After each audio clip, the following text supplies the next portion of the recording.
पसायदान. संत श्रेष्ठ ज्ञानेश्वर माऊली यांनी ज्ञानेश्वरी नामक पूजा झाली व विश्वकल्याणासाठी देवाकडे मागितलेले दान तेच पसायदान.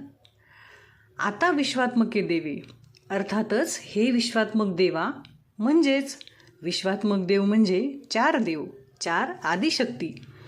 चार आदिशक्तीमध्ये श्री शिवशंकर, ब्रह्मदेव, विष्णू भगवान व आदिमाया या चार शक्तींचा समावेश होतो. एने वागेदने तोषावे, सर्व देवांनी मी लिहिलेले ज्ञानेश्वरी नजरेखालून घालावी.